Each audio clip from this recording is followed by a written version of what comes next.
جی نحمدہ و نصلی علی رسولہ الکریم، اما بعد، اعوذ باللہ من الشیطان الرجیم، بسم اللہ الرحمن الرحیم۔ عزیز نوجوان دوستو، خلفائے راشدین کی سیریز کے اندر حضرت ابو بکر صدیق رضی اللہ تعالیٰ عنہ کا تذکرہ آپ کے سامنے آیا ہے۔ اسی طرح سے حضرت عمر فاروق رضی اللہ تعالیٰ عنہ کا تذکرہ بھی آپ کے سامنے آیا ہے۔ آج ہم حضرت عثمان ابن عفان رضی اللہ تعالیٰ عنہ کا تذکرہ اور آپ کی زندگی کے کچھ اہم گوشوں کو سمجھنے کی کوشش کریں گے۔ حضرت عثمان ابن عفان رضی اللہ تعالیٰ عنہ تیسرے خلیفہ اسلام گزرے ہیں، اور جن کی خلافت کی جو مدت رہی وہ تقریباً 12 سال رہی۔ 576 عیسوی میں آپ مکے سے قریب ہی کے ایک مقام طائف میں پیدا ہوئے تھے، اور آپ کے والد کا نام عفان ابن ابی العاص تھا، جو قریش کے مشہور تاجروں میں آپ کا شمار ہوتا تھا۔ اور حضرت عثمان رضی اللہ تعالیٰ نے گویا تجارت ہی کو اپنا مرکز بنایا تھا۔ آپ کے والد محترم کپڑوں کو بننے اور اس کو فروخت کرنے کی تجارت سے جڑے ہوئے تھے، تو حضرت عثمان بھی جب اپنے شباب کو پہنچے تو انہوں نے اسی تجارت کے پیشے کو اپنا لیا تھا۔ نبی کریم صلی اللہ علیہ وسلم اور حضرت عثمان رضی اللہ تعالیٰ عنہ کے درمیان میں ایک رشتہ یہ بھی تھا کہ آپ صلی اللہ علیہ وسلم کی پھوپھی حضرت عثمان رضی اللہ تعالیٰ عنہ کی نانی تھی، جو بیضہ بنت المطلب تھیں، جو حضرت عثمان رضی اللہ تعالیٰ عنہ کی نانی تھے، وہ دراصل نبی کریم صلی اللہ علیہ وسلم کے رشتے میں پھوپھی ہوا کرتی تھی۔ تو گویا نبی کریم صلی اللہ علیہ وسلم سے ایک تو رشتہ داری کا تعلق آپ کا قائم ہی تھا، اور دوسرا تعلق یہ تھا حضرت عثمان کا کہ نبی کریم صلی اللہ علیہ وسلم کی 2 لڑکیوں سے آپ کا نکاح ہوا تھا، ایک کے بعد ایک۔ پہلے حضرت رقیہ سے آپ کا نکاح ہوا تھا، اور یہ نکاح کے بعد تقریباً 2 ہجری کو جب جنگ بدر ہوئی تھی، تو جنگ بدر کے موقع پر آپ کافی بیمار تھی۔ نبی کریم صلی اللہ علیہ وسلم نے حضرت عثمان کو شرکت سے روکا تھا کہ آپ ان کی خدمت میں لگے رہیں، اور جب جنگ بدر ختم ہوئی تو اسی موقع پر حضرت رقیہ کا انتقال بھی ہوا تھا۔ تو یہ حضرت رقیہ نبی کریم صلی اللہ علیہ وسلم کی جو صاحبزادی تھی، وہ پہلے آپ کے نکاح میں تھی۔ جب ان کا انتقال ہوا تو 3 ہجری میں آپ صلی اللہ علیہ وسلم نے اپنی دوسری لڑکی ام کلثوم کا نکاح بھی حضرت عثمان سے کروایا تھا، اور جن کا انتقال 9 ہجری کے اندر ہوا تھا۔ تو گویا آپ نبی کریم صلی اللہ علیہ وسلم کے داماد بھی تھے، اور تقریباً 2 آپ کی لڑکیاں آپ کے ایک کے بعد ایک آپ کے نکاح میں تھی۔ اسی لیے حضرت عثمان کو ہم ذی النورین بھی کہتے ہیں، یعنی 2 نور والا۔ ایک حضرت رقیہ سے آپ کا نکاح ہوا تھا، دوسرا حضرت ام کلثوم سے آپ کا نکاح ہوا تھا۔ تو یہ اللہ کے نبی سے حضرت عثمان کا ایک رشتے کا تعلق بھی تھا۔ حضرت عثمان نے جملہ 7 شادیاں ہوئی تھی آپ کی، 7 نکاح آپ کے ہوئے تھے ایک کے بعد ایک، جس سے آپ کے 9 لڑکے اور 3 لڑکیاں تھیں۔ اور ہم یہ بھی بات جانتے ہیں کہ حضرت عثمان رضی اللہ تعالیٰ عنہ کا شمار عشر مبشرہ میں ہوتا ہے، یعنی وہ 10 صحابہ جن کی جنت کی بشارت اللہ کے نبی نے دنیا ہی میں دے دی تھی، جن کی زندگی ہی میں ان کو جنت کی بشارت دی گئی تھی، ان 10 خوش نصیب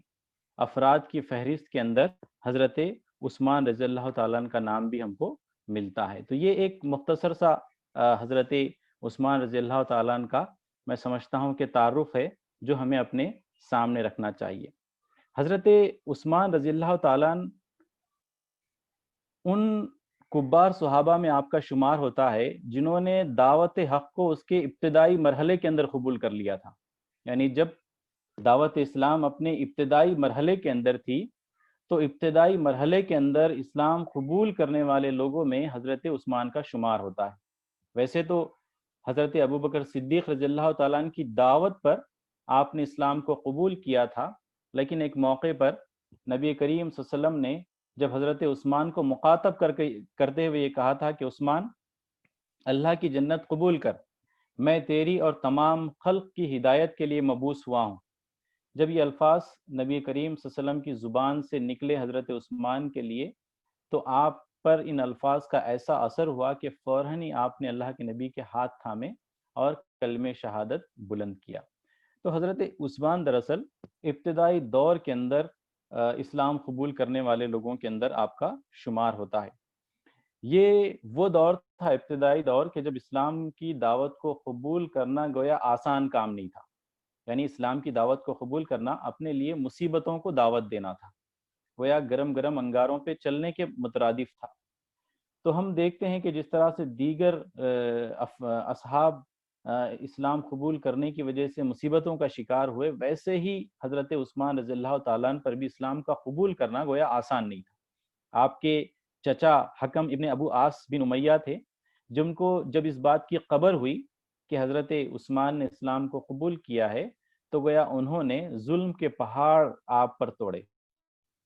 کبھی کبھی آپ کو کھجوروں سے بنی ہوئی چٹائی کے اندر باندھ دیا جاتا درخت سے، اور نیچے لکڑیاں جلا کر دھواں دیا جاتا، اور یہ کہلوایا جاتا کہ اپنے آبائی دین پر لوٹ آؤ، اس دین کو چھوڑ دو۔ کبھی آپ کے چچا آپ کو رسیوں سے باندھ دیتے، اور رسیوں سے باندھ کر آپ کو چھوڑ دیتے اور آپ سے کہتے کہ اس دین سے پھر جاؤ۔ یعنی حضرت عثمان کے لیے بھی گویا اسلام کو قبول کرنا آسان کام نہیں تھا، بلکہ انہوں نے بہت مصیبتیں اس موقع پر جھیلی ہیں۔ یہ ظلم کا سلسلہ آگے بڑھتا رہا، لیکن حضرت عثمان بڑے ہی صبر و استقامت کے ساتھ اسلام پر جمے رہے، اور وہ مرحلہ بھی آیا کہ آپ کے چچا اور آپ کے رشتہ داروں کی جانب سے جو آپ پر ظلم ہوتا تھا، وہ ظلم کی سختی کمزور پڑ گئی، وہ ظلم کمزور پڑ گیا، اور حضرت عثمان کا جو عزم تھا وہ عزم جیت گیا۔ تو حضرت عثمان پر مختلف مرحلوں کے اندر یہ اسلام کو قبول کرنے کی وجہ سے گویا مصیبتوں کا بھی ایک دور آپ کے اوپر گزرا ہے۔ اور ان لوگوں میں جب ابتدائی اسلام کے اندر لوگوں پر جب ظلم کے پہاڑ توڑے جا رہے تھے، تو اس مرحلے پر جب نبی کریم صلی اللہ علیہ وسلم نے پہلی ہجرت کا آپ نے حکم دیا، تو اس پہلی ہجرت کرنے والے لوگوں کے اندر بھی حضرت عثمان کا شمار ہوتا ہے۔ یعنی حضرت عثمان رضی اللہ تعالیٰ عنہ کو جو حبشہ کی جانب جو 12 مرد اور 4 عورتوں کو ہجرت کا حکم دیا گیا تھا، اس قافلے کی قیادت حضرت عثمان نے کی تھی۔ تو ابتدائی دور میں سب سے پہلے ہجرت کرنے والے صحابہ میں آپ کا شمار ہوتا ہے، یعنی حضرت عثمان ہی کی قیادت میں پہلی ہجرت حبشہ ہوئی تھی۔ اسی پر اللہ کے نبی نے فرمایا تھا کہ حضرت لوط علیہ السلام کے بعد جو مہاجر ہیں، جنہوں نے اللہ کے لیے اپنا گھر بار چھوڑا، اپنے وطن عزیز کو چھوڑا، ان میں حضرت عثمان کا شمار ہوتا ہے۔ تو حضرت عثمان گویا پہلی ہجرت کرنے والے مہاجر صحابی تھے۔ اور جب اس بات کی خبر حبشہ کے اندر پھیلی کہ مکے کے اندر لوگوں نے اسلام قبول کر لیا ہے، تو حضرت عثمان بھی مکے کی طرف دوڑ آئے، لیکن جب آنے کے بعد معلوم ہوا کہ یہ خبر غلط ہے، تو آپ مدینے ہی میں ٹھہرے رہے۔ اور اس کے چند سالوں بعد پھر جب مدینے کی ہجرت کا اعلان کیا گیا، تو حضرت عثمان نے اپنے اہل خانہ کے ساتھ مدینہ کی جانب ہجرت کی۔ تو حضرت عثمان نے، ہم دیکھتے ہیں کہ دونوں ہجرتیں آپ کے حصے میں آئی۔ جو پہلی ہجرت تھی، ہجرت حبشہ، وہ بھی آپ کے حصے میں آئی، اور جو دوسری ہجرت جو مدینے کی جانب کی گئی تھی، وہ ہجرت بھی آپ کے حصے میں آئی۔ یہ حضرت عثمان رضی اللہ تعالیٰ عنہ کا اسلام قبول کرنے کے پہلے اور قبول کرنے کے بعد کا سفر ہم کو محسوس ہوتا ہے۔ حضرت عثمان رضی اللہ تعالیٰ عنہ کے اوصاف کا، آپ کے اخلاق کا، آپ کے کردار کا جب ہم جائزہ لیتے ہیں، اس کو پڑھتے ہیں، اس پر غور کرنے کی کوشش کرتے ہیں، تو بے شمار صفات ہمارے سامنے آتی ہیں۔ ان بے شمار صفات میں سے ہم چند حضرت عثمان کی جو صفات تھی اس کو سمجھنے کی کوشش کریں گے، تاکہ ان صفات کو ہم اپنی زندگیوں کا حصہ بنانے کی کوشش کریں۔ جب ہم اصحاب رسول کی سیرتوں کو پڑھتے ہیں، تو گویا اس نیت کے ساتھ، اس عزم کے ساتھ ہم اس کو پڑھنے اور سمجھنے کی کوشش کرتے ہیں کہ ان کی زندگیوں کے جو نمایاں خصوصیات تھیں، ان نمایاں خصوصیات کو ہم اپنی زندگی کے اندر پیدا کرنے کی کوشش کریں۔ حضرت عثمان رضی اللہ تعالیٰ عنہ کی جو صفات ہمارے سامنے آتی ہیں، ان میں آپ کے متعلق اللہ کے نبی نے ایک موقع پر فرمایا تھا کہ میری امت کے سب سے فیاض ترین آدمی حضرت عثمان ہیں۔ یعنی جو اللہ کی راہ میں مال خرچ کرنے کے اندر فیاض ہیں، مال خرچ کرنے کے اندر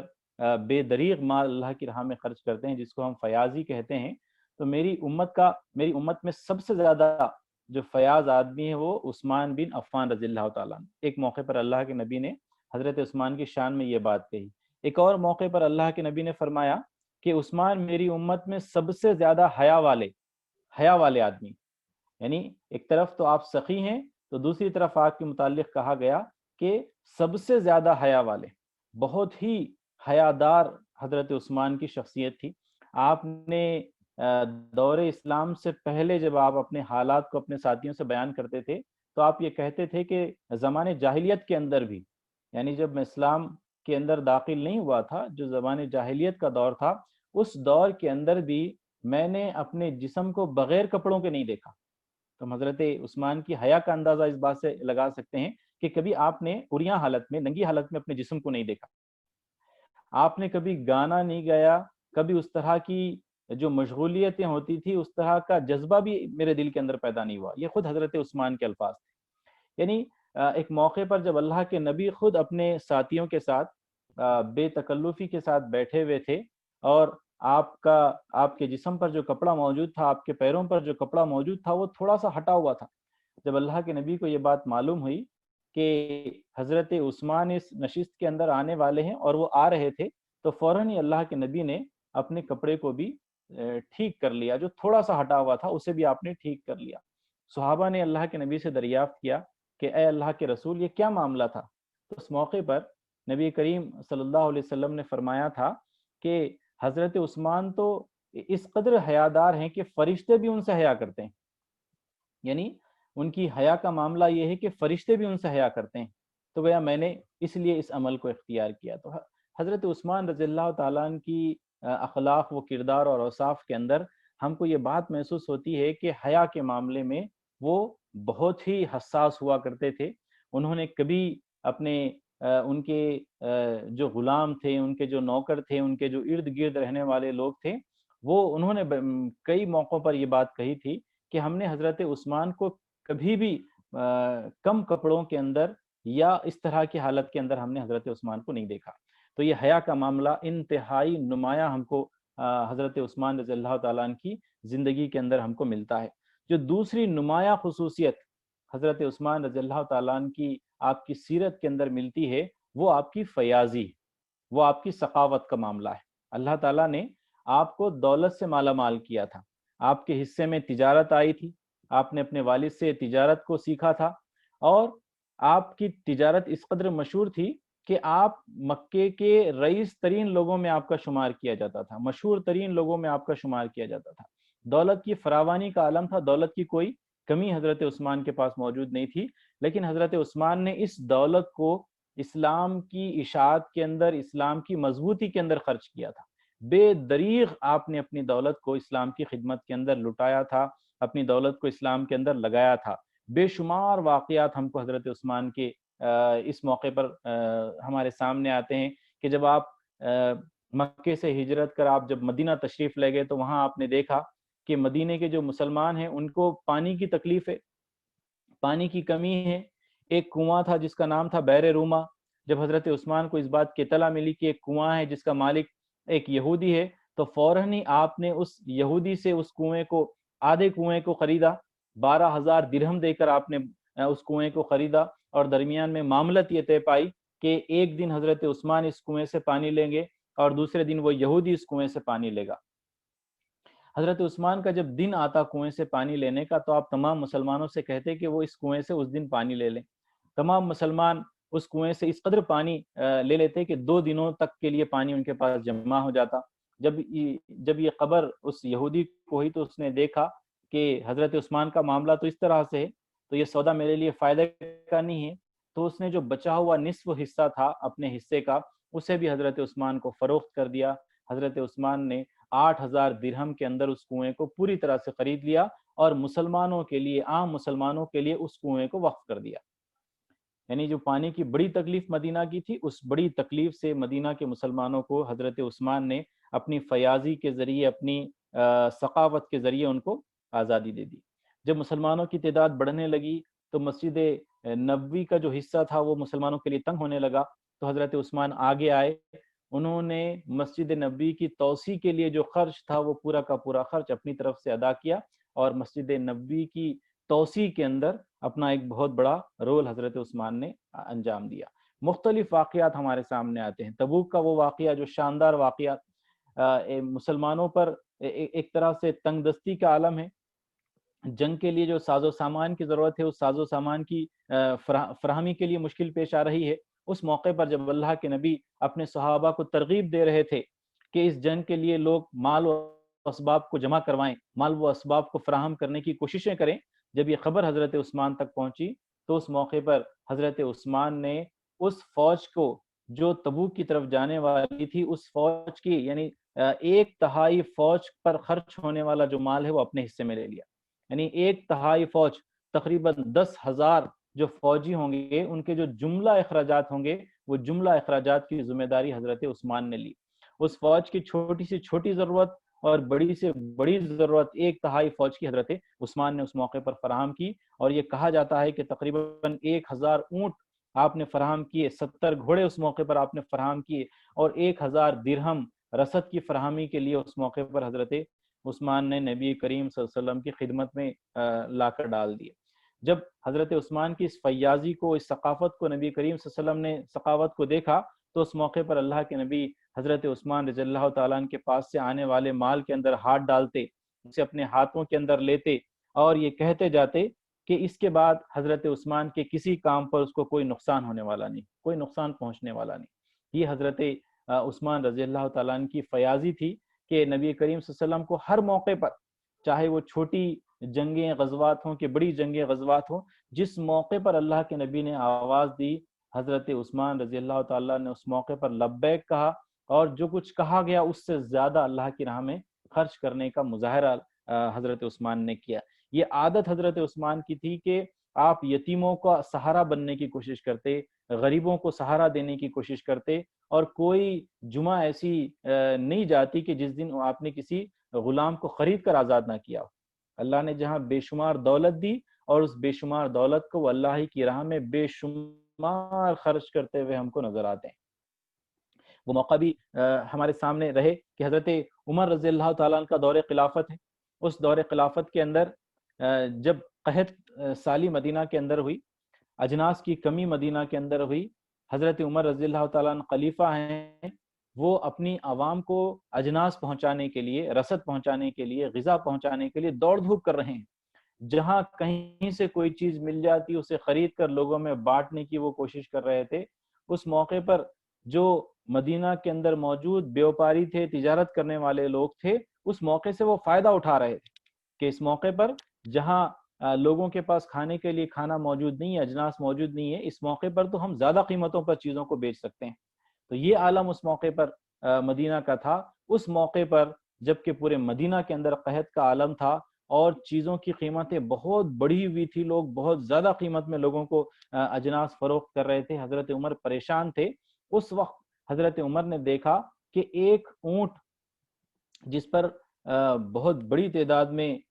بوریے لدے ہوئے ہیں اجناس کے، ایک اونٹ مدینہ کے درمیان میں ہے اور اس قافلے کا آخری اونٹ مدینہ کے باہر ہے۔ یعنی ایک بہت بڑا تجارتی قافلہ مدینہ کے اندر داخل ہوا اور تمام ہی اونٹوں کے اوپر اجناس لدے ہوئے ہیں، تمام ہی اونٹوں کے اوپر غذا کی بوریے لدے ہوئے ہیں۔ جب حضرت عمر نے اس کو دیکھا تو وہ فوراً اس کی طرف دوڑ گئے کہ میں فوراً بحیثیت خلیفہ اسے خریدوں اور اپنی عوام کی جو بے چینی ہے اس کو دور کر دوں، ان کے اندر تقسیم کر دوں۔ جب حضرت عمر کو یہ بات معلوم ہوئی کہ اس قافلے کے مالک حضرت عثمان ہیں، وہ حضرت عثمان کے پاس پہنچے اور ان سے کہا کہ آپ اس غذائی جو لدی ہوئی بوریاں ہیں اسے مجھے فروخت کر دیں تاکہ میں اسے عوام کے اندر تقسیم کر دوں۔ حضرت عثمان ایک تاجر تھے، انہوں نے ان سے سوال کیا کہ آپ اس کی مجھے کیا قیمت دیں گے؟ حضرت عمر نے کہا کہ میں اس کی دگنی قیمت دوں گا۔ حضرت عثمان تیار نہیں ہوئے۔ آپ نے کہا کہ میں اس کی 3 گنا قیمت دوں گا،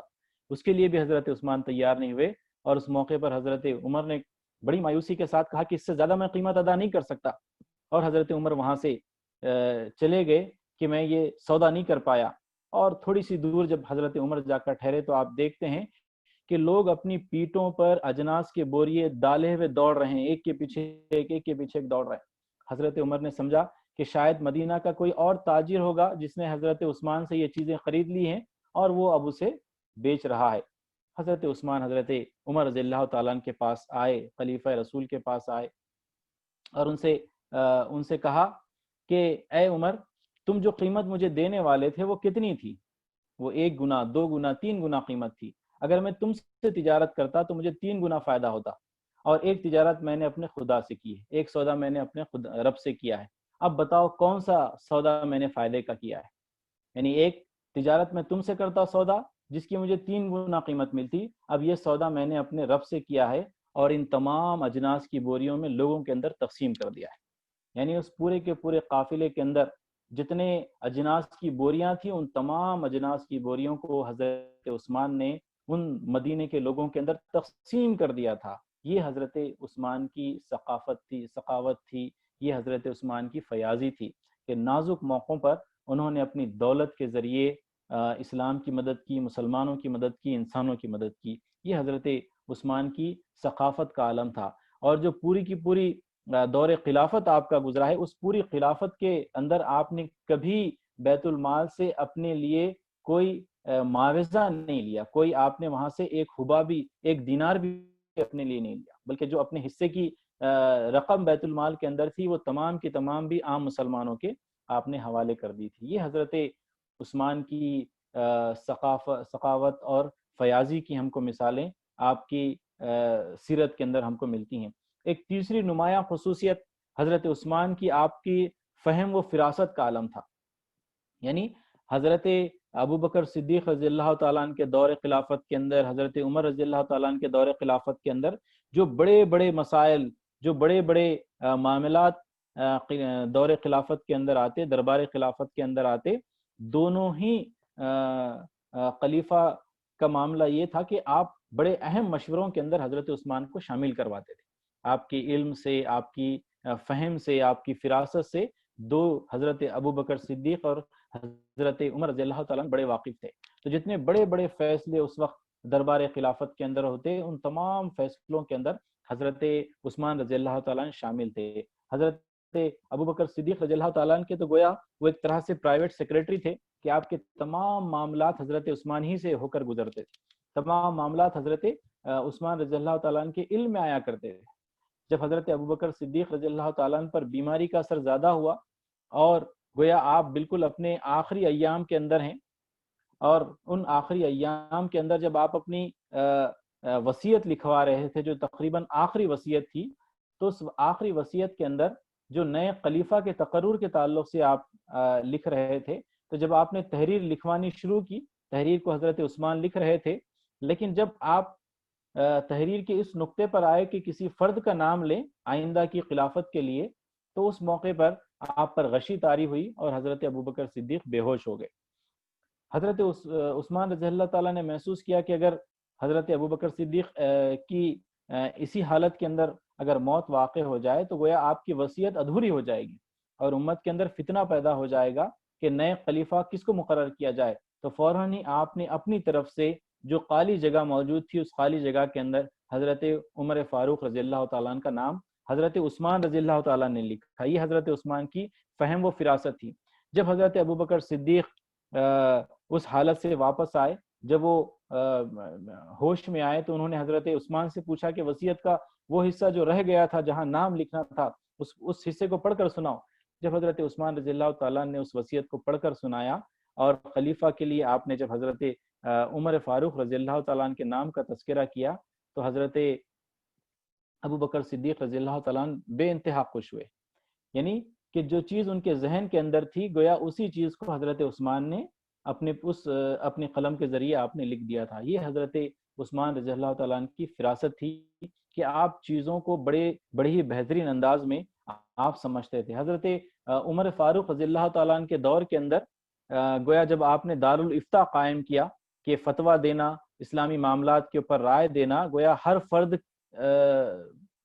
کے کرنے کا کام نہیں ہے، اس کے لیے آپ نے دارالافتاء قائم کیا تھا۔ اس دارالافتاء کے اندر تو ایک طرف حضرت ابو ہریرہ رضی اللہ تعالیٰ عنہ تھے جو بڑے فقیہ تھے، اللہ کے نبی کے جو احادیث تھے اس کے بڑے حافظ تھے، بہت زیادہ آپ نے احادیث کو نقل کیا تھا۔ تو ایک طرف تو حضرت ابو ہریرہ رضی اللہ تعالیٰ عنہ تھے، تو حضرت عمر نے اس دارالافتاء کے جو اراکین تھے اس میں حضرت عثمان کو بھی شامل کیا تھا. یعنی حضرت عمر آپ کی فہم اور آپ کی فراست سے بخوبی واقف تھے. تو دارالافتاء کے جو اہم اراکین تھے ان اہم اراکین کے اندر بھی ہم کو حضرت عثمان رضی اللہ تعالیٰ کا تذکرہ ہم کو ملتا ہے. ایک موقع پر جب حضرت عثمان رضی اللہ تعالیٰ نے خلافت کی منصب آپ نے سنبھالی، تو منصب سنبھالنے کے فوری بعد جو پہلا کیس آپ کے سامنے آیا، جو پہلا واقعہ آپ کے سامنے آیا، وہ حضرت عبداللہ بن عمر رضی اللہ تعالیٰ عنہ کا واقعہ تھا کہ آپ کے ذریعے ایک فرد کا قتل ہوا تھا. اس فرد کا کہ حضرت عمر فاروق رضی اللہ تعالیٰ عنہ کو جس فرد نے قتل کیا تھا، اس کا جو ساتھی تھا، وہ ساتھی جو اس قتل کے اندر برابر کا شریک تھا، جب حضرت عبداللہ بن عمر رضی اللہ تعالیٰ عنہ کو اس کی خبر ہوئی تو وہ فوراً پیش میں آئے اور انہوں نے اس فرد کو مارا پیٹا اور اس کو قتل کر دیا. یہ واقعہ حضرت عثمان رضی اللہ تعالیٰ عنہ کے سامنے. ابھی آپ حضرت عمر کی شہادت کے فوری بعد جب آپ نے خلافت سنبھالی تو ایک نازک ترین مسئلہ آپ کے سامنے موجود تھا کہ سابقہ خلیفہ کے قتل کے اندر جو شامل فرد ہے اس کے قتل کا الزام انہی کے بیٹے پر حضرت عبداللہ بن عمر پر ہے. اور یہ جب واقعہ حضرت عثمان رضی اللہ تعالیٰ عنہ کے سامنے آیا، بڑا ہی نازک واقعہ تھا. کیا فیصلہ کیا جائے؟ اگر قصاص لیا جاتا اور حضرت ابن عمر کے بیٹے کو اس بات کے لیے قتل کر دیا جاتا کہ عمر کے قاتلوں میں جو فرد شامل تھا اس کا انہوں نے قتل کیا ہے، تو وہ امت کے اندر ایک بڑا ہی خراب میسیج جاتا. اس موقع پر حضرت عثمان رضی اللہ تعالیٰ نے جو فیصلہ کیا وہ بڑا ہی آپ کے فہم اور فراست کی ہم کو بڑی مثال دیتا ہے کہ آپ نے اس موقع پر کہا کہ جس موقع پر عبداللہ بن عمر نے اس شخص کا قتل کیا ہے اس وقت میں خلیفہ نہیں تھا. یعنی حضرت عمر فاروق اور عثمان کے درمیان میں خلافت کا جو انتخاب ہو رہا تھا، وہ جو اسپیس باقی تھا، اس موقع پر یہ قتل ہوا. گویا میری خلافت سے پہلے یہ قتل ہوا اور یہ ممکن نہیں ہے، یہ موضوع نہیں ہے کہ کچھ ہی دنوں پہلے باپ کو قتل کر دیا گیا، شہید کر دیا گیا اور چند دنوں کے بعد ہم اس کے بیٹے کو قتل کر دیں. یہ ممکن نہیں ہے، یہ بہتر نہیں ہے. لہٰذا آپ نے اپنی طرف سے دیت ادا کی اور حضرت عبداللہ بن عمر کو سزا سے آپ نے بچا لیا. یہ حضرت عثمان رضی اللہ تعالیٰ عنہ کی فراست ہی تھی کہ آپ نے بہت ہی نازک موقعوں پر آپ نے اپنے علم اور تدبر کے ذریعے امت کی رہنمائی کا فریضہ آپ نے انجام دیا تھا. حضرت عثمان رضی اللہ تعالیٰ عنہ کی ایک بڑی صفت آپ کی سیرت کے اندر ہم کو ملتی ہے کہ آپ نے ابتدا ہی سے ایک ایسی زندگی آپ نے پائی تھی کہ آپ کے پاس دولت کی فراوانی تھی، کسی چیز کی کوئی کمی موجود نہیں تھی. لیکن ان سب کے باوجود بھی ہم دیکھتے ہیں کہ حضرت عثمان کی جو زندگی تھی وہ بڑی ہی سادگی پسند زندگی تھی. آپ کا معاملہ یہ ہوتا کہ آپ مسجد کے اندر کبھی بوریا بچھاتے اور سو جاتے، کبھی جب خیر اللہ کرتے تو مسجد کے اندر لوگ دیکھتے کہ خلیفہ رسول ہیں اور بڑی ہی معمولی انداز میں مسجد نبوی کے اندر آپ سو رہے ہیں. آپ کے پاس غلاموں کی، آپ کے نوکر چاکروں کی کوئی کمی نہیں تھی. لیکن حضرت عثمان کا یہ معاملہ تھا کہ وہ اپنے کاموں کو خود کرنے کی کوشش کرتے، اپنے نوکروں پر اپنی ضرورت سے زیادہ ان کو کام نہیں لگاتے. کبھی آپ ان کے ساتھ ڈانٹ ڈپٹ کا معاملہ آپ نے اختیار نہیں کیا، بلکہ ان سبھی کے ساتھ آپ نے خیر کا معاملہ کیا، نرمی کا معاملہ آپ نے کیا. اور حضرت عثمان کی سادگی کا عالم یہ تھا کہ آپ خلیفہ وقت ہونے کے باوجود عام لوگوں کی طرح لوگوں سے ملتے اور جلتے تھے، اور آپ کے جو کپڑے تھے وہ انتہائی سادہ کپڑے آپ اختیار کرتے تھے. گویا ایک خلیفہ ہونے کے باوجود بھی اور دوسری طرف ایک مشہور تاجر ہونے کے باوجود بھی آپ کی زندگی سے اس بات کا اندازہ نہیں لگایا جا سکتا تھا کہ آپ اس علاقے کے سب سے رئیس ترین، امیر ترین آدمی ہیں. تو یہ حضرت عثمان رضی اللہ تعالیٰ عنہ کی زندگی کے اندر ہم کو انتہائی سادگی محسوس ہوتی ہے. آپ کی غذاؤں کے اندر، آپ کے لباس کے اندر، آپ کے چلنے اور پھرنے کے اندر، آپ کے جو دیگر معاملات ہیں ان تمام معاملات کے اندر ہم کو انتہائی سادگی حضرت عثمان کی زندگی کے اندر ملتی ہے. حضرت عثمان کی اوصاف کے اندر ایک بڑی صفت یہ بھی محسوس ہوتی ہے کہ قرآن مجید سے بڑا ہی والہانہ لگاؤ، بڑا ہی والہانہ تعلق حضرت عثمان کا رہا تھا. آپ دیگر کبار صحابہ کے ساتھ ساتھ آپ نے بھی قرآن مجید کو حفظ کیا ہوا تھا. اس سے لگاؤ کا عالم یہ تھا کہ عمر کے اس حصے میں جب آپ نے اسلام کو قبول کیا تو اس وقت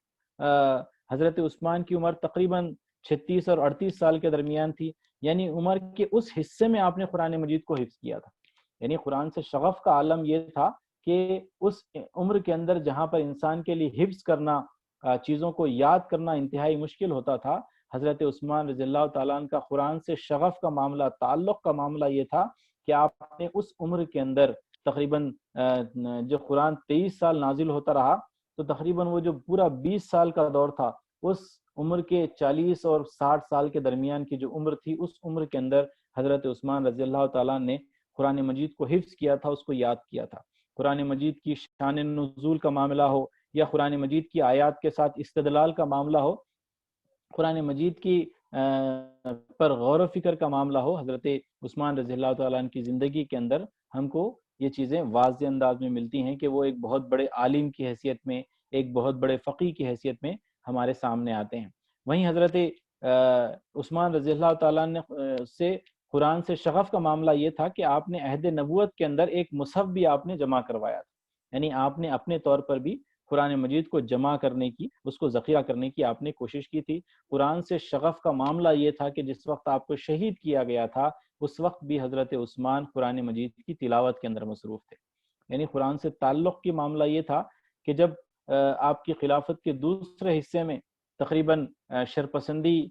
شرپسندوں نے جب آپ کو گھیر لیا تھا اور وقت موت بالکل، وقت شہادت بالکل قریب تھا، تو اس وقت بھی حضرت عثمان کا معاملہ یہ تھا کہ آپ بڑے ہی اطمینان کے ساتھ قرآن مجید کی تلاوت کے اندر مصروف تھے، اور اسی حالت کے اندر حضرت عثمان کو شہید کیا گیا تھا. تو گویا قرآن مجید سے جو تعلق کی کیفیت تھی وہ آپ کی شہادت تک آپ کے ساتھ جڑی ہوئی تھی. یہ گویا ایک نمایاں خصوصیت ہم کو حضرت عثمان رضی اللہ تعالیٰ عنہ کی زندگی کے اندر ملتی ہے. یہ حضرت عثمان رضی اللہ تعالیٰ عنہ کی کچھ اوصاف اور اخلاقیات کا میں نے تذکرہ کیا ہے. حضرت عثمان رضی اللہ تعالیٰ عنہ کا جو دور خلافت تھا وہ تقریباً 12 سالوں پر مبنی تھا، اور یہ ایک ایسا دور تھا کہ حضرت عمر رضی اللہ تعالیٰ عنہ کی شہادت کے بعد یہ افواہیں پورے سلطنت اسلامیہ کے اندر، خلافت اسلامیہ کے اندر پھیل چکی تھی کہ حضرت عثمان شہید ہو چکے ہیں. اور حضرت عثمان کی شہادت کے بعد جس بڑے علاقے کو حضرت عمر فاروق کی شہادت کے بعد، حضرت عمر فاروق کی شہادت کے بعد جب یہ باتیں پوری عوام کے اندر، دور دور علاقوں کے اندر پھیلی کہ خلیفہ وقت شہید ہو چکے ہیں، تو مختلف علاقوں سے بغاوتیں اٹھنے لگی. جو لوگ سلطنت اسلامیہ کے اندر، خلافت اسلامیہ کے اندر شامل ہو چکے تھے، وہ اب سلطنت اسلامیہ سے بغاوت کرنے لگے. ان کے اندر آرمینیا کے اندر بغاوت ہوئی، آذربائیجان کے اندر بغاوت ہوئی، اسکندریہ کے اندر بغاوت ہوئی. ایران کے جو مختلف علاقے جو حضرت عمر فاروق نے فتح کیے تھے، اب ان بعض علاقے جو آپ نے چھوڑ دیے تھے، جو فتح کیے تھے، وہاں سے بھی بغاوتیں سر اٹھانے لگی. تو ایک بڑی ضرورت حضرت عثمان کے لیے یہ تھی کہ جن جن علاقوں میں بغاوتیں ہو رہی ہیں ان بغاوتوں کو کچلا جائے. تو اس موقع پر جو حضرت عثمان رضی اللہ تعالیٰ عنہ کی خلافت کے جو پہلے 6 سال تھے، ان 6 سالوں کے اندر حضرت عثمان نے اپنی فہم کے ذریعے، اپنی فراست کے ذریعے، اپنے تدبر کے ذریعے جہاں جہاں بغاوتیں ہو رہی تھی ان تمام بغاوتوں پر آپ نے کنٹرول کرنے کی کوشش کی. لہٰذا آرمینیا اور آذربائیجان کے اندر بغاوت ہوئی تو آپ نے حضرت عمر بن عاص رضی اللہ تعالیٰ عنہ کو وہاں پر روانہ کیا اور اس علاقے کو کنٹرول کرنے کی آپ نے کوشش کی. اسی طرح سے جب اسکندریہ کے اندر بغاوت ہوئی تو اس پر بھی آپ نے قابو پانے کی کوشش کی. اموریہ اور انطاکیہ کا جو علاقہ تھا، وہ علاقہ اسلامی سلطنت سے بہت قریب تھا، اور وہاں جو رومی لشکر موجود تھے وہ وقتاً فوقتاً مسلم علاقوں کے اندر حملہ کیا کرتے تھے. حضرت عثمان نے حضرت امیر معاویہ کو وہاں روانہ کیا اور اموریہ اور انطاکیہ پر دوبارہ قبضہ بھی کیا گیا، اور ان علاقوں سے رومیوں کو اس علاقے سے دور بھگایا گیا. افغانستان کا جو صدر مقام کابل ہے، اس کابل کو بھی حضرت عثمان کے دور ہی کے اندر فتح کیا گیا، اور حضرت عثمان ہی کے دور کے اندر پورا افغانستان فتح کیا گیا. اسی طرح سے افریقہ کے بھی بعض علاقوں تک حضرت عثمان ہی کے دور کے اندر پیش قدمی ہوئی. تو گویا ایران سے لے کے افریقہ تک اسلامی سلطنت کے اندر جو بغاوتیں ہو رہی ہیں، ان بغاوتوں کو کچلنے کے اندر اور اس کو استحکام تک پہنچانے کے اندر بھی بڑا رول حضرت عثمان کا رہا، اور خلافت اسلامیہ کے پھیلاؤ کے اندر بھی ہم کو حضرت عثمان رضی اللہ تعالیٰ عنہ کا بڑا کارنامہ ہم کو محسوس ہوتا ہے. یہ وہ چیزیں تھیں جو ہم کو حضرت عثمان رضی اللہ تعالیٰ عنہ کی خلافت کے اندر ہم کو محسوس ہوتی ہیں۔ 3 نمایاں خصوصیات ہیں جس کا تذکرہ میں اس موقع پر آپ کے سامنے رکھتے ہوئے اپنی گفتگو ختم کرنا چاہوں گا کہ حضرت عثمان رضی اللہ تعالیٰ عنہ کے بے شمار خدمات ہیں، بے شمار واقعات ہمارے سامنے ہیں، لیکن 3 ایسے کام ہیں جس کے تعلق سے ہم یہ کہہ سکتے ہیں کہ حضرت عثمان رضی اللہ تعالیٰ عنہ کی پورے امت مسلمہ کے لیے یہ بڑے کارہائے نمایاں تھے۔ پہلا کام تو یہ کہ قرآن مجید کو جمع کرنے کا جو سلسلہ حضرت ابوبکر صدیق رضی اللہ تعالیٰ عنہ کے دور سے، حضرت عثمان رضی اللہ تعالیٰ عنہ کے دور سے جاری تھا، وہ قرآن مجید کے جمع کرنے کا سلسلہ یا جمع کرنے کا جو کام ہے وہ حضرت عثمان رضی اللہ تعالیٰ عنہ کے دور میں مکمل ہوا۔ تو گویا قرآن مجید کے جو نسخہ تھا وہ نسخے کی شکل میں حضرت عثمان کے دور میں وہ مکمل ہوا، اور یہ کارنامہ حضرت عثمان رضی اللہ تعالیٰ عنہ کی زندگی کا بڑا ہم کو محسوس ہوتا ہے کہ آپ نے اس موقع پر پوری امت کو قرآن مجید کے ایک نسخے پر متفق کر دیا۔ یعنی قرآن مجید کا جو نسخہ تیار ہوا تھا، تمام اختلافات سے چھانٹ چھوٹ کر انہوں نے ایک نسخے پر پوری ملت اسلامیہ کو آپ نے متفق کر دیا تھا، جمع کر دیا تھا۔ یہ حضرت عثمان رضی اللہ تعالیٰ عنہ کا ایک بہت بڑا کارنامہ تھا کہ آپ نے پوری امت کو قرآن مجید کے ایک نسخے پر آپ نے متفق کر دیا تھا۔ دوسرا بڑا کارنامہ ہم کو آپ کی خلافت کا یہ محسوس ہوتا ہے کہ جہاں آپ نے حضرت عمر کے بعد پوری خلافت عثمانیہ کے اندر جہاں جہاں فتنہ انگیزیاں ہو رہی تھی، بغاوتیں ہو رہی تھی، نہ صرف آپ نے ان بغاوتوں پر قابو پایا، بلکہ ان مقامات تک اسلام کی دعوت کو آپ پہنچانے کے اندر کامیاب ہوئے جہاں حضرت عمر فاروق رضی اللہ تعالیٰ عنہ کے دور میں پیش قدمی نہیں ہوئی تھی۔ جیسے ایران کا ایک علاقہ فتح ہوا تھا، دوسرا علاقہ ابھی فتح ہونا باقی تھا، تو حضرت عثمان رضی اللہ تعالیٰ عنہ کے دور میں پورا ایران فتح ہوا۔ اسی طرح سے افریقہ کے بعض علاقوں تک اسلام کی دعوت پہنچی، اور خصوصیت کے ساتھ جو قسطنطنیہ ہے، قبرص کا علاقہ ہے، وہ علاقے کی طرف حضرت عثمان نے حضرت معاویہ رضی اللہ تعالیٰ عنہ کو روانہ کیا، اور قسطنطنیہ کے قریب قریب تک اسلام کی دعوت پہنچ گئی، اسلامی لشکر پہنچ گئے، اسلامی سلطنت کا دائرہ قسطنطنیہ اور گویا قبرص تک پہنچ گیا، جو دنیا کے تقریباً ایک بڑے حصے کی طرف اسلام کو لے جانے والا تھا۔ یہ ایک دوسرا بڑا کارنامہ ہم کو حضرت عثمان کا نظر آتا ہے۔ اسی طرح سے تیسرا حضرت عثمان رضی اللہ تعالیٰ عنہ کے دور خلافت کا ایک عظیم کارنامہ ہم کو یہ محسوس ہوتا ہے کہ حضرت عثمان رضی اللہ تعالیٰ نے پہلی بار اپنی سلطنت کے اندر بحری بیڑے کا یعنی نیوی کا آپ نے فیصلہ لیا تھا، اور آپ ہی کے دور کے اندر بحری فوج اس موقع پر تیار کی گئی تھی، بحری بیڑے اس موقع پر تیار کیے گئے تھے تاکہ زمینی راستے کے ساتھ ساتھ سمندری راستوں کے ذریعے بھی خلافت اسلامیہ کی حفاظت کی جائے۔ یہ کچھ نمایاں کام ہم کو حضرت عثمان رضی اللہ تعالیٰ عنہ کی سیرت کی آپ کی زندگی سے ہم کو ملتے ہیں۔ اس موقع پر جو باتیں ہمارے سامنے آئی ہیں، یقیناً حضرت عثمان رضی اللہ تعالیٰ عنہ کی سیرت کا احاطہ اس مختصر سے وقت کے اندر کرنا ممکن نہیں ہے، لیکن آپ کے جو اوصاف ہمارے سامنے آئے ہیں ان اوصاف پر یقیناً ہم کو غور کرنا چاہیے، اور ان اوصاف کو اپنی زندگیوں کے اندر پیدا کرنے کی ہم کو کوشش کرنی چاہیے۔ اس موقع پر میں اللہ تعالیٰ سے دعا کرتا ہوں کہ ہمیں حضرت عثمان کی سیرت سے سبق حاصل کرنے کی توفیق و نصیب فرمائے۔ رب اغفر ورحم وانت خیر الراحمین۔ جزاک اللہ خیر۔